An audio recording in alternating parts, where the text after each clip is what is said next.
ஆகாஷ் என்ற பட்டாதாரி இளைஞனை விசாரணைக்காக சிவகங்கை மாவட்டத்தில் உள்ள திருப்புவனம் காவல்துறையினரும் மானாமதுரை காவல்துறையினரும் தனிப்படையினரும் இணைந்து வந்து அந்த 5 இளைஞர்களை அழைத்து செல்கின்றார்கள்.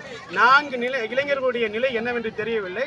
ஒரு இளைஞரை மட்டும் தாக்கி படுகொலை செய்திருக்கின்றார்கள். இந்த படுகொலை செய்ததை கண்டித்தும் படுகொலை செய்த காவல்துறை அதிகாரிகள் மீது கொலை வழக்கு பதிவு செய்ய வேண்டும், அவர்களை உடனடியாக கைது செய்து சிறைப்படுத்த வேண்டும் என்று வலியுறுத்தி தான் இந்த போராட்டத்தை பொதுமக்கள் நடத்தி கொண்டிருக்கின்றோம். காவல்துறை தாக்கியது என்று உறுதி செய்ய நீங்கள் எப்படி அதை உறுதி செய்ய? 5ஆம் தேதி இரவு வந்து காவல்துறை வந்து அழைச்சிட்டு போனாங்க. 8 பேர் அழைச்சிட்டு போனதுல 3 பேரை விடுவிச்சிட்டாங்க.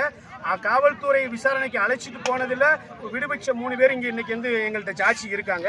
அதே மாதிரி தம்பி இறந்து போன ஆகாஷுடைய அப்பா அம்மாட்ட காவல்துறை என்ன சொல்லியிருக்காங்கன்னா, உங்களுடைய மகனை நாங்கள் அழைத்து சொல்கின்றோம், ஆனால் அவன் திரும்பி உயிரோட வரமாட்டான்னு கூட சொல்லியிருக்காங்க. எங்கள் கையில் சிக்கினால் அவன் திரும்பி உயிரோட வரமாட்டேன்னு சொல்லியிருக்காங்க. இதை விட உங்களுக்கு என்ன ஆதாரம் வேணும்? இதை விட என்ன ஆதாரத்தை நம்ம சொல்லணும்? தொடர்ந்து அதாவது ஒரு குறிப்பிட்ட நபரை இந்த அளவுக்கு காவல்துறை தாக்க முன்வரேதும் அல்லது ஏதாவது காரணம் இருக்கிறதா? காவல்துறை சாதியா நிக்குதுங்க. சிவகங்கை மாவட்ட காவல்துறை வந்து சாதியா நிக்குதுங்க. ஆகாஷ் இல்ல, இங்க இருக்கின்ற பூர்வக்குடி தமிழ் மக்கள் மீது, குறிப்பாக தேவேந்திர குல வேளாளர்கள் என்றாவே சிவகங்கை மாவட்ட காவல்துறைக்கு வந்து ஒரு பெரிய நெருக்கடியா இருக்கு, ஒரு அச்சுறுத்தலா இருக்கு. இதுக்கான காரணம் என்னன்னா, ஆகாஷுடைய படுகொலைக்கு காரணமே என்ன தெரியுமா உங்களுக்கு?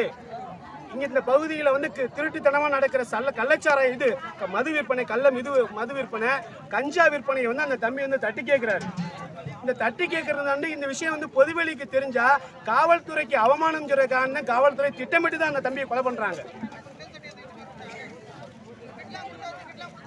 அதாவது தம்பி ஆகாஷ் அவர்களுடைய பெற்றோர் இது பற்றி என்ன கருத்து தெரிவிக்கிறாங்க?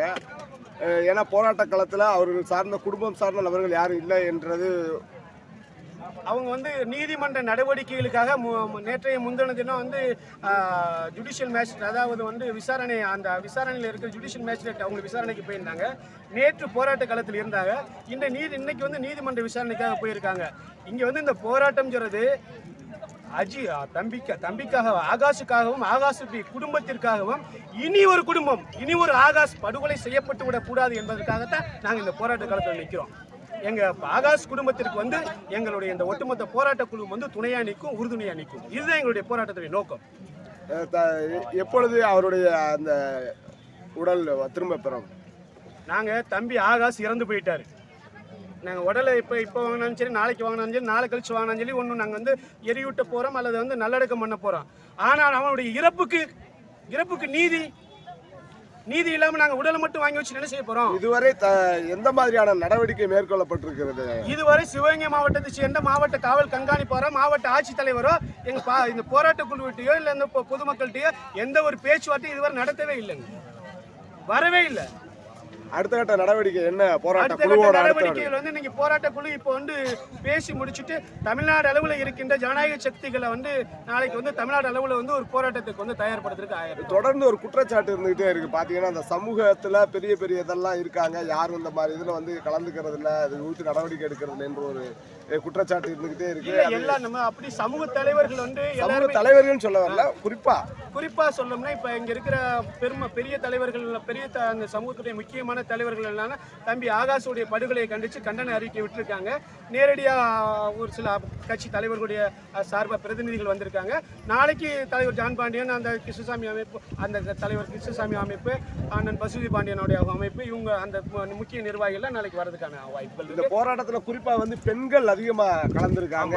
எந்த மாதிரி எடுத்துக்கிறீங்க? ஒரு தாய்க்கு தாங்க பிள்ளையுடைய வழியை தெரியும். பிள்ளையை பெற்றவங்க அவங்க தானே, அம்மாத்துக்கு தானே. அம்மா நானும் ஒரு தாய்க்கு பிறந்தவன் தானே. நான் செத்து போயிட்டேன்னா அதுக்கான வழி எங்க அப்பாவை விட எங்க அம்மாவுக்கு தானே இருக்கும். அதனால ஆகாஷை வந்து அடுத்தவனா பார்க்கல, என் பிள்ளைய எங்க வீட்டுல ஒருத்தர் இறந்து போயிட்டான்னு அந்த ஆத்திரத்துல, கோபத்துல, ஆவேசத்துல தான் 3 நாளா வந்து பெண்கள் உட்கார்ந்துருக்காங்க. இந்த போராட்டத்தை அடுத்த கட்டமா நீங்க எப்படி எடுத்துட்டு போறீங்க? அடுத்த கட்டமா இன்னைக்கு வந்து நாங்க கூட்டு நடவடிக்கைக்குழு முடிவெடுத்துட்டு நாளைக்கு தமிழ்நாடு அளவுல வந்து இந்த பரந்துபட்ட போராட்டமா இதை கொண்டு போறதுக்கான முயற்சிகள் நாங்க மேற்கொள்ள போறோம். நன்றி. அண்ணன்